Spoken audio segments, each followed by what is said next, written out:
Olá pessoal, boa tarde a todos. Vamos lá para a nossa aula de hoje, que trata sobre o tema jejum intermitente e desempenho nos exercícios. O que diz a ciência?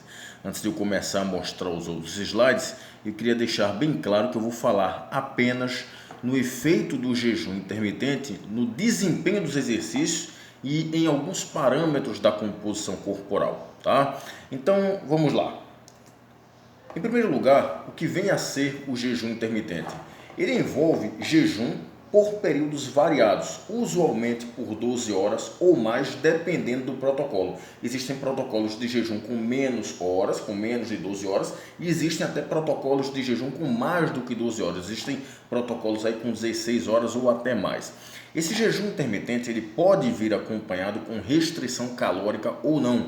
Muitas pessoas acham que o jejum intermitente obrigatoriamente ele vem com uma restrição calórica, e isso não é verdade. Pode ser que ele venha com a restrição calórica, ou seja, você faça ali uma intervenção de jejum intermitente associada a uma restrição calórica ou não. Pode ser que você ingira a mesma quantidade de calorias que você ingeria habitualmente, só que agora fazendo jejum intermitente, fazendo intervalos ali maiores entre as refeições, né?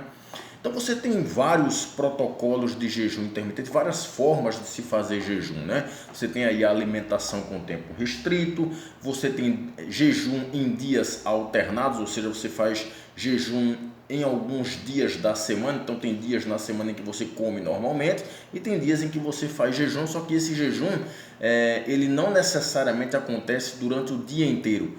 No caso, o jejum com esse protocolo em dias alternados, você tem aí a restrição de apenas uma refeição, tipo você corta o almoço ou você corta o jantar e assim por diante.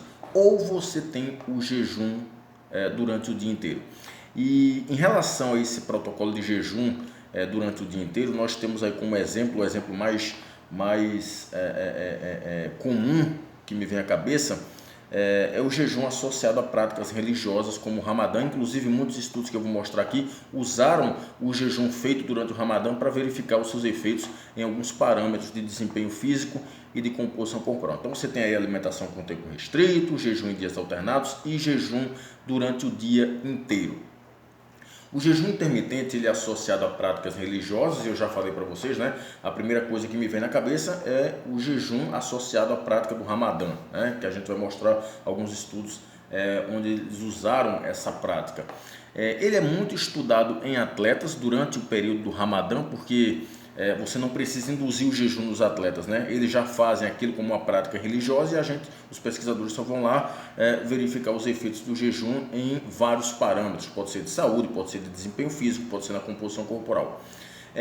E o jejum intermitente é também usado naquelas pessoas dispostas a diminuir a adiposidade corporal, ou seja, emagrecer. O jejum intermitente ele também pode ser usado para o emagrecimento. Ele funciona? Sim, ele funciona, mas ao que tudo indica, os estudos mostram que não há diferenças entre quando você compara o jejum intermitente com uma restrição calórica mais tradicional. Então o jejum intermitente ele não é melhor, ele é tão eficiente quanto uma restrição calórica mais tradicional, né? E aí alguns estudos mostram que o jejum intermitente afeta negativamente vários parâmetros da saúde humana e desempenho nos exercícios. Sobre essa questão da saúde humana, existem estudos mostrando que a prática do jejum intermitente causa algum grau de resistência à insulina, o que pode desencadear um quadro de diabetes do tipo 2. Só que essas pesquisas foram feitas com ratos. E um outro ponto é que o jejum intermitente, isso a longo prazo, né, causa alguns prejuízos no centro de controle do apetite, lá no hipotálamo, que pode induzir distúrbios alimentares. Esses estudos também foram feitos com ratos.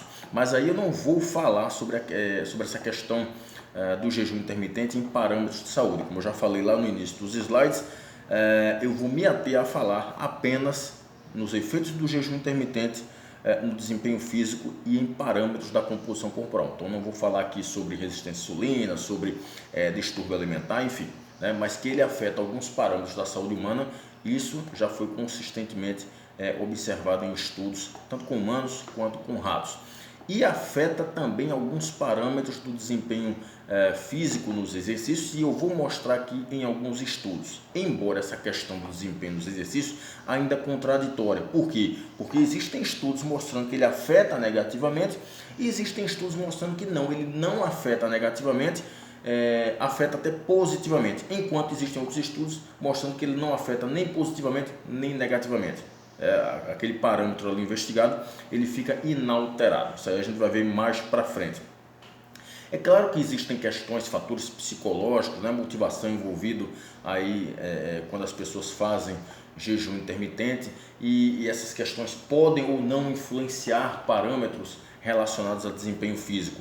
Existem questões, mecanismos fisiológicos, como por exemplo a ativação muscular. Por exemplo, existem estudos mostrando que o jejum intermitente diminui a ativação muscular durante o treinamento de força, musculação. E quando você diminui a ativação muscular, você limita os ganhos de força, o que inevitavelmente vai limitar os teus resultados. Tem estudos mostrando que isso acontece? Tem, mas também tem estudos mostrando que isso não acontece, tá? Então isso vai depender de uma série de fatores aí. Existem questões relacionadas a mecanismos bioquímicos, por exemplo, estoque de glicogênio muscular. O jejum intermitente inevitavelmente compromete os teus estoques de glicogênio muscular, que é um tipo de carboidrato acumulado nos músculos e no fígado, e que você vai usar o glicogênio durante algumas situações da tua vida, por exemplo, durante o exercício, durante o treinamento, durante competições.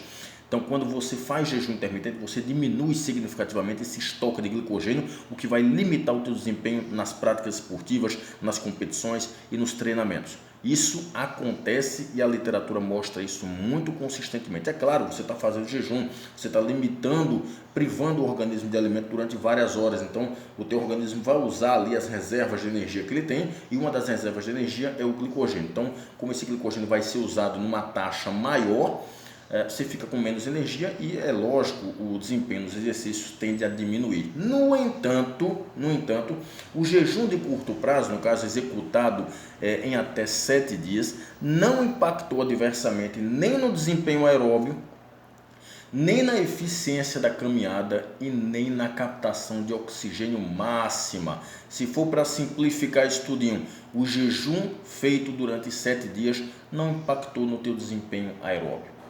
Ele não impactou nessas questões. Em contraste, longos períodos de jejum, e aí longos períodos de jejum são mais do que 7 dias, causou efeitos deletérios no VO2 máximo. Causou efeito deletério no VO2 máximo, ou seja, na tua capacidade aeróbica. Ou seja, veja, o jejum realizado em curto prazo, até 7 dias, ele parece não influenciar na tua capacidade cardiorrespiratória. No entanto, quando ele é feito a longo prazo, ele influencia na tua capacidade cardiorrespiratória. E observe aqui os estudos que estão mostrando isso, né? E aí vamos lá, vamos começar a comentar sobre o estudo que eu vou apresentar para vocês aqui. Esse estudo foi publicado na Nutrients. Eu sempre comento quando eu coloco estudos que foram publicados na Nutrients.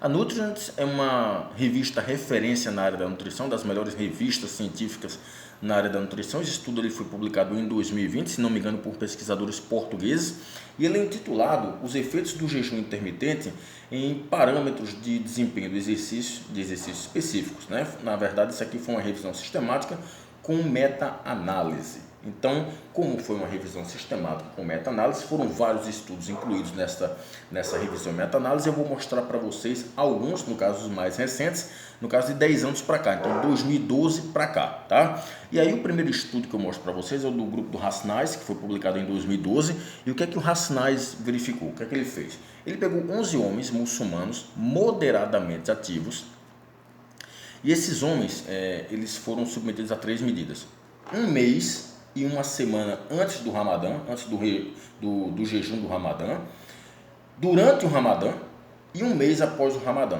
Os pesquisadores mediram alguns parâmetros. O que é que eles verificaram? Basicamente 3 resultados. O primeiro é que a força máxima foi mantida durante o Ramadã, ou seja, a força não foi influenciada, não foi afetada negativamente. O segundo é que as medidas de torque isométrico máximo não foram significativamente diferentes entre as seções para extensores e flexores do joelho. No caso aqui, mais uma vez, a força não foi afetada negativamente, a força isométrica aqui, né? E a terceira conclusão é que houve uma pequena influência do Ramadã na massa corporal e composição corporal. O que é que nós podemos resumir daqui? Primeiro ponto, o jejum feito nesses indivíduos não afetou negativamente a força. Esse é um ponto. O segundo é que houve uma pequena perda de massa corporal e de gordura corporal, mas foi uma pequena redução, não chegou a ser estatisticamente significativo. Então nós temos aqui um estudo, primeiro estudo que eu vou mostrar para vocês, que eu estou mostrando para vocês, mostrando que o jejum não causou efeitos deletérios no desempenho e melhorou um pouquinho a composição corporal. Já nesse estudo aqui do Bolel, em 2014, eu não sei nem se eu estou pronunciando corretamente o nome desses autores, mas vai assim mesmo. Esse estudo ele foi publicado em 2014, o que é que eles verificaram? O que é que eles fizeram? Eles pegaram 10 adolescentes, atletas de karatê, e eles fizeram 4 medidas nesses indivíduos, né? 3 semanas antes do Ramadã, antes do jejum do Ramadã, no final da primeira semana do Ramadã, ou seja, eles mediram ali o jejum a curto prazo, né? Os efeitos do jejum a curto prazo, durante a 4ª semana do Ramadã, ou seja, depois de um mês praticamente de jejum, já um tempo relativamente prolongado, e 3 semanas depois do Ramadã, ou seja, depois que eles pararam de fazer o jejum, 3 semanas depois, quando eles passaram a ingerir alimentos normalmente, aí eles foram lá e mediram novamente vários parâmetros. O que é que eles observaram? Que não houve alterações significantes no VO2 máximo, na pressão arterial média e na frequência cardíaca máxima durante o Ramadã. Então, primeiro resultado, eles não tiveram alterações negativas no VO2 máximo, ou seja, na capacidade cardiorrespiratória. Ela não foi afetada. Nem outros parâmetros cardiovasculares como pressão arterial média e frequência cardíaca. Tá? O jejum do Ramadã, nesses atletas de karatê, não alterou nada em relação à capacidade cardiorrespiratória. Segunda conclusão, não houve efeitos no tempo de reação, ou seja, o tempo de reação continuou o mesmo. O tempo de reação é uma medida muito importante para atletas e para idosos. Eu não vou comentar aqui sobre idosos, porque eu não vou mostrar nenhuma medida em idosos, nenhum estudo feito com idosos. Só estou comentando que o tempo de reação é uma coisa extremamente importante para idosos, mas também para atletas, principalmente atletas de karatê. Então, não influenciou no tempo de reação. E não houve alterações significantes na massa corporal e massa gorda durante o Ramadã. Ou seja, eles nem alteraram negativamente a capacidade cardiorrespiratória, não alteraram o tempo de reação e também não alteraram nada de massa corporal, de massa gorda. Ou seja, o Ramadã não influenciou negativamente. Mais um estudo mostrando que o jejum não influenciou negativamente o desempenho nem a composição corporal, tá? E agora vamos para esse estudo aqui, que foi do Roy e do Bandyopadhyay, em 2015. Nesse estudo eles pegaram 77 homens, jovens e muçulmanos, e fizeram 3 medidas nesses indivíduos, né? Uma semana antes do Ramadã, durante o Ramadã e 2 semanas pós-Ramadã. Ou seja, antes do Ramadã eles não entraram em jejum ainda. Durante o Ramadã eles estavam na situação de jejum e 2 semanas após o Ramadã, quando eles terminaram ali o jejum deles, né? E aí o que é que eles observaram? Basicamente 5 resultados importantes. Primeiro, aqui eles observaram diminuições significativas no VO2 máximo, ou seja, quedas significativas no desempenho cardiorrespiratório. A capacidade física desses indivíduos diminuiu.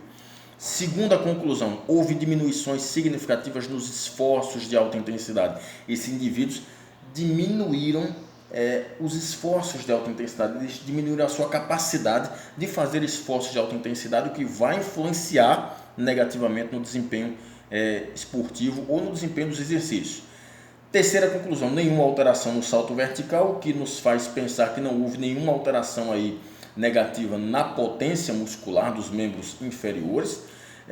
Quarta conclusão, houve variações significativas na força do hand grip, ou seja, a força do aperto de mão. Esses indivíduos tiveram pequenas quedas na força do aperto de mão, não foram significativas, mas houveram quedas ali. E a quarta conclusão, houve diminuições na massa corporal, mas também não foram significativas. Então observe que esses indivíduos tiveram quedas na capacidade cardiorrespiratória, diminuíram a sua capacidade de realizar esforços de alta intensidade e diminuíram a força do aperto de mão, mas não foi uma queda tão significativa. Em termos de massa corporal, houve diminuições, mas não foram significativas. Então, para alguns parâmetros, o jejum intermitente aqui alterou negativamente, para outros nem tanto, né? Desse outro estudo aqui do grupo do Charlotte, em 2016, eles pegaram 16 homens ativos e saudáveis, e esses homens foram submetidos a 3 dias por semana de jejum à noite, ou seja, esses indivíduos tomavam café da manhã, lanchavam, almoçavam, lanchavam, mas não jantavam e não faziam aquela refeição geralmente feita antes de dormir, né? Eles não cortavam essas 2 refeições, ou uma refeição no caso. E eles fizeram isso durante 6 semanas, o que dá aproximadamente 1 mês e meio. Né? Como foram apenas 3 dias, eles verificaram os efeitos do jejum a curto prazo, a curtíssimo prazo, 3 dias. E o que é que eles observaram? Basicamente 3 conclusões. Primeiro, houve aumentos significativos no VO2 máximo para ambos os grupos. No caso aqui, eles devem ter dividido os indivíduos em 2 grupos, né? Um grupo fazia jejum e o outro não. E eles verificaram que houve aumentos no VO2 máximo, inclusive para o pessoal que fez jejum em 3 dias, ou seja, aqui eu estou mostrando para vocês que o jejum intermitente até aumentou o desempenho, até aumentou a capacidade física, a capacidade cardiorrespiratória desses indivíduos. Houve também diminuições no tempo de corrida de 3.000 metros, ou seja, eles fizeram 3.000 metros em menos tempo, ou seja, houve aumento de desempenho, mas a oxidação de gorduras não modificou no treinamento, ou seja, eles não oxidaram mais gordura. No entanto, o desempenho aumentou. Então, eu estou mostrando para vocês agora o primeiro trabalho, mostrando que o jejum intermitente aumentou o desempenho físico, no caso aqui, capacidade cardiorrespiratória, tá?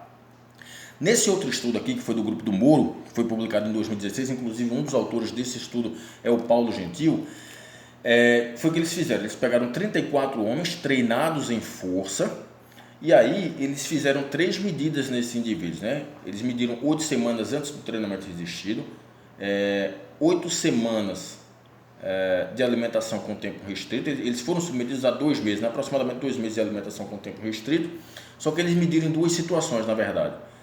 8 semanas antes, né? Ou seja, no início ali do treinamento e do jejum, e 8 semanas pós-treinamento, tá? Eles fizeram um protocolo de jejum intermitente de 8 por 16 horas, ou seja, eles estavam livres para comer durante 8 horas e tinham que ficar 16 horas em jejum.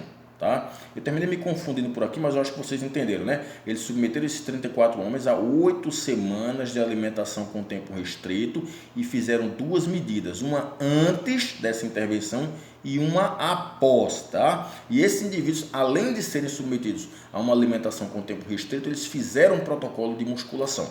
E aí, o que é que eles observaram?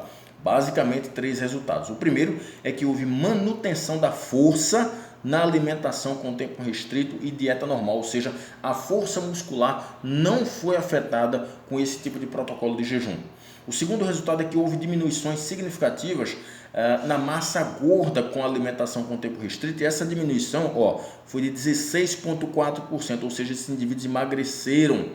E o terceiro é que a massa magra foi mantida na alimentação com tempo restrito e dieta normal, ou seja, esses indivíduos manteram a força muscular lá, né? A força ficou mantida, emagreceram porque reduziram a gordura corporal e a massa magra não foi perdida. Ou seja, estou mostrando para vocês outro estudo mostrando efeitos positivos do jejum intermitente, no sentido de que ele manteve a força muscular e não prejudicou a composição corporal, ou melhor, melhorou a composição corporal, porque eles mantiveram a massa magra e reduziram a massa gorda, emagreceram, né? Esse é o verdadeiro emagrecimento, né? Nesse outro estudo do grupo do Cherif, em 2017, eles pegaram 21 homens ativos e colocaram uma sessão controle de alimentação, submeteram esse indivíduo a uma sessão controle de alimentação normal, né? E a uma sessão de 3 dias de jejum intermitente. Então veja, esses 21 indivíduos ativos foram submetidos a 2 situações. Numa das situações eles se alimentavam normalmente, e aí os pesquisadores iam lá medir os parâmetros que foram medidos. E numa outra situação eles foram submetidos a 3 dias de jejum intermitente, que é um período bem curto aí de jejum intermitente, né? E o que é que eles verificaram? Basicamente 2 resultados. Primeiro, 3 dias de jejum intermitente, que é um período bem curto, prejudicou a velocidade e a potência. Velocidade e potência são 2 medidas de parâmetro, ou melhor, 2 medidas de desempenho importantíssimas para atletas, principalmente atletas de força, atletas de velocidade, né, que são atletas que utilizam ali potência, velocidade, né, utilizam essas variáveis, esses parâmetros de desempenho. Então, 3 dias de jejum intermitente prejudicou velocidade e desempenho. E não houve alterações significantes na perda de massa corporal. Então a massa corporal se manteve ali, e os indivíduos perderam desempenho físico. Para um atleta, isso é quase a morte como atleta. Isso é perder uma competição. Então, estou mostrando aqui agora outro estudo mostrando prejuízo do jejum intermitente em parâmetros de desempenho. Já nesse estudo aqui, que foi publicado pelo grupo do Tinsley, em 2017, eles pegaram 18 homens ativos, né, e submeteram a 2 situações. Eles fizeram 8 semanas de intervenção, né? Como é que era essa intervenção? Num dos grupos, eles faziam 8 semanas, que dá aproximadamente 2 meses, de treinamento resistido, no caso musculação, mais dieta normal, tá? E na outra situação, no outro grupo, eles fizeram 8 semanas de treinamento resistido, mais alimentação com tempo restrito. Então, musculação com dieta normal, musculação com alimentação com tempo restrito. A alimentação com tempo restrito foi realizada 4 dias por semana. Então, tu pega aí a semana, né? Segunda, terça, quarta, quinta, sexta, sábado e domingo, eles escolhiam ali 4 dias para fazer alimentação com tempo restrito. E os outros dias eles se alimentavam normal, né? E aí o que é que eles observaram? Basicamente, 3 resultados. Houve aumentos na força muscular dos membros superiores e inferiores, na dieta normal e na alimentação com tempo restrito. A alimentação com tempo restrito causou aumentos na força muscular nesses indivíduos. O segundo resultado é que os aumentos foram maiores no tempo restrito. Os aumentos foram maiores no treinamento resistido, mais alimentação com tempo restrito. Veja, além da alimentação com tempo restrito, mais musculação aumentar a força, igual ao outro grupo, ainda foi o grupo que mais aumentou a força. Surpreendentemente, né? Porque quando eu vi esse estudo, eu achei que foi o outro grupo, o grupo treinamento resistido mais alimentação normal, mas não, a alimentação com tempo restrito aumentou mais a força do que o outro grupo. E a terceira conclusão é que o grupo treinamento resistido mais alimentação com tempo restrito perdeu até 5,5% da massa corporal e 22% de massa gorda. Ou seja, estou mostrando para vocês um estudo, que foi o estudo do grupo Tinsley, em 2017, onde eles mostraram que a alimentação com tempo restrito associada à musculação aumentou a força muscular, inclusive aumentou até mais do que a gente esperava, e melhorou a composição corporal porque os indivíduos emagreceram e ganharam massa corporal. Ou melhor, ganharam massa corporal não, perderam massa corporal e perderam massa gorda, ou seja, emagreceram. Então, ponto aí para o jejum intermitente. Nesse estudo aqui do grupo do ASIS, em 2017, eles pegaram 14 jogadores de futebol treinados e fizeram medidas em 3 momentos: antes do Ramadã, antes do jejum do Ramadã, durante o Ramadã e após o Ramadã. O que é que eles observaram? Basicamente 2 resultados. O teste aeróbio intervalado foi significativamente mais rápido no grupo controle, que foi o grupo que não fez jejum, quando comparado ao grupo jejum do Ramadã. Ou seja, o grupo que fez jejum lá no Ramadã teve o desempenho aeróbio intervalado prejudicado. No entanto, não houve efeitos adversos no desempenho prolongado durante o jejum do Ramadã. Então veja, nesse caso aqui, o desempenho aeróbio intervalado foi prejudicado, mas o prolongado, ou seja, o contínuo não, tá? Então, mais um estudo mostrando que o jejum intermitente prejudicou um parâmetro do desempenho, no entanto, o outro não. Tá? Deixa eu ver se é isso mesmo. Tá. Outros resultados desse mesmo estudo houve mínima queda na fadiga dentro do trabalho muscular e ativação neuromuscular. Eu digitei alguma coisa errada por aqui, tá? Deixa eu só ver se foi isso mesmo. Digitei alguma coisa errada aqui, tá? Mínima queda na fadiga muscular dentro do trabalho muscular e ativação neuromuscular, ou seja, houve um pequeno prejuízo ali na capacidade neuromuscular, na produção de força. Não foram verificadas alterações na contração isométrica voluntária máxima dos membros superiores, ou seja, a força muscular isométrica não foi alterada. Não houve diferenças significativas na contração isométrica voluntária máxima da extensão dos joelhos. Ou seja, nesse estudo aqui, veja só, com jogadores de futebol treinados, o desempenho aeróbio intervalado foi prejudicado, o contínuo não, né? Houve uma pequena queda na fadiga e na ativação neuromuscular, o que prejudica um pouquinho a capacidade de produção de força, mas foi tão mínima que não afetou a força muscular desses indivíduos, né? Então, houve prejuízo para apenas um parâmetro medido e nos outros não. E o último aqui desse estudo que eu mostrei do ASIS, eles verificaram que a massa corporal pré e pós-exercício não foi significativamente diferente antes, durante e após o Ramadão, ou seja, a massa corporal não foi modificada, né? Nesse outro estudo aqui do Naharudin, eu acho que é assim, e Yusuf em 2018, eles pegaram 20 homens saudáveis e dividiram em dois grupos, né? Um grupo era o grupo experimental, em que eles usavam a intervenção de jejum, mais treinamento, e o outro grupo era o grupo controle, que continuava com sua intervenção normal ali. Eles fizeram 7 dias de padrão, 7 dias de dieta padrão e familiarização ao exercício, e eles mediram o desempenho no exercício em alguns momentos. No dia 0, foi o início, nos dias 2, 4, 6, 8 e 10, que foram exatamente os dias dos testes de exercício, né? No caso aqui, o protocolo de jejum intermitente que eles fizeram foi com privação do almoço, ou seja, esses indivíduos tomavam café da manhã, lanchavam, mas não almoçavam não, né? Aí eu também não sei se houve lanche à tarde ou se eles pulavam o almoço e só vinham jantar, mas houve aí a privação do almoço, eles não almoçavam. E aí, o que é que aconteceu? Houve diminuição da potência no teste Wingate, no grupo experimental, no dia 2, ou seja, no dia 2, esses indivíduos tiveram diminuição na produção de potência no teste Wingate, que é um teste realizado em bicicleta ergométrica, onde você pedala na maior velocidade possível. Eles tiveram perda de potência no dia 2. Só que no dia 4, esse desempenho retornou aos valores normais, ou seja, parece que há um processo de adaptação ao organismo ao jejum intermitente ou à privação de alimento, onde tu tem ali uma queda mais abrupta e aguda no início, mas depois aquilo vai retornando na medida que os dias passam, você continua com aquele estímulo, no caso o jejum, né, a restrição de alguma alimentação. O tempo até exaustão no teste de ciclismo de alta intensidade reduziu no dia 10. Ou seja, no dia 10, quando os indivíduos iam fazer o teste de ciclismo até exaustão, eles fadigavam mais rápido, tiveram perda de desempenho ali naquele teste, no dia 10, mas parece que se recuperar no final do experimento, né? E houve diminuição de 1,5% na massa corporal. Como a gente está falando de indivíduos saudáveis, ou seja, que não eram obesos, isso não foi tão significativo não. Talvez se a gente estivesse falando de obesos, esse 1,5% fosse mais significativo. Então observe que houve quedas no desempenho em alguns dias, mas isso tendeu a se recuperar com o passar dos dias, talvez devido a um processo de adaptação ao organismo àquele estímulo do jejum ou a restrição alimentar, né? A restrição de uma refeição.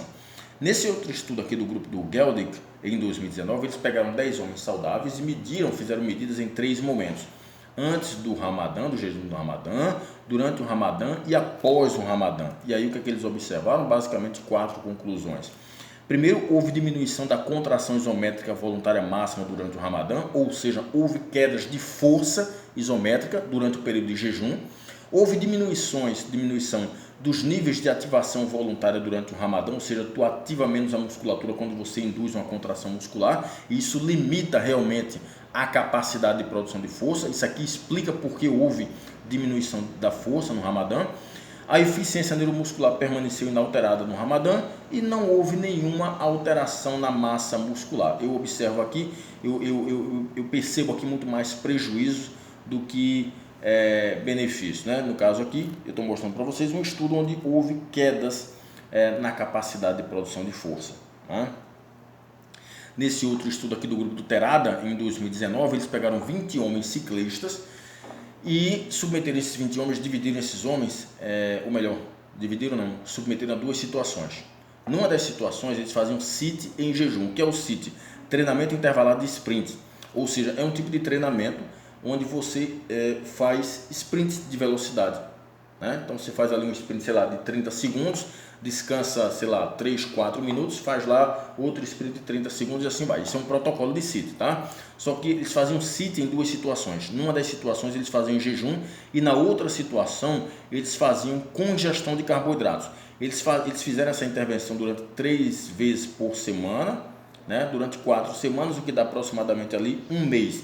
E o que eles observaram? Que houve aumentos significativos no pico de potência no CIT com carboidratos, o que é completamente compreensível, né? tu tem ingestão de carboidratos, tu tem um conteúdo de glicogênio muscular maior para usar durante o exercício, então é lógico que o teu desempenho naquele teste vai ficar melhor, né? Vai ser maior. E não houve diferenças no pós-treinamento, no VO2 máximo, no limiar ventilatório 1, nem no 2 entre os grupos. Veja, primeiro ponto aqui, os aumentos foram mais significativos no grupo que fez o CIT com carboidrato. Já expliquei isso, né? Só que não houve prejuízos no VO2 máximo, ou seja, na capacidade cardiorrespiratória para esses indivíduos. Nem aqueles que fizeram CIT em jejum, nem aqueles que fizeram CIT na situação com ingestão de carboidratos. Então, para um parâmetro houve prejuízo, para outro parâmetro não houve prejuízo nesse estudo aqui, né? Nesse outro estudo do grupo do Stokes, em 2019, eles pegaram 8 homens jovens e colocaram esses indivíduos para fazer ciclismo em estado de jejum ou 2 horas seguidas da ingestão de carboidratos. Bem parecido com o trabalho anterior, né? Os 8 homens fizeram as duas situações. Fizeram ciclismo em estado de jejum ou 2 horas seguida da ingestão de carboidratos, né? Ou em jejum com carboidratos. E os resultados, houve diminuição significativa da saída de dióxido de carbono durante o exercício em jejum. Veja, quando eles foram fazer o exercício na situação de jejum, o dióxido de carbono que é produzido durante o teu organismo no metabolismo normal, mas é muito mais produzido na situação de exercício, esse dióxido de carbono ele deve ser eliminado. Só que essa eliminação ela diminuiu significativamente quando eles fizeram o exercício no estado de jejum, o que inevitavelmente vai afetar o desempenho de forma negativa.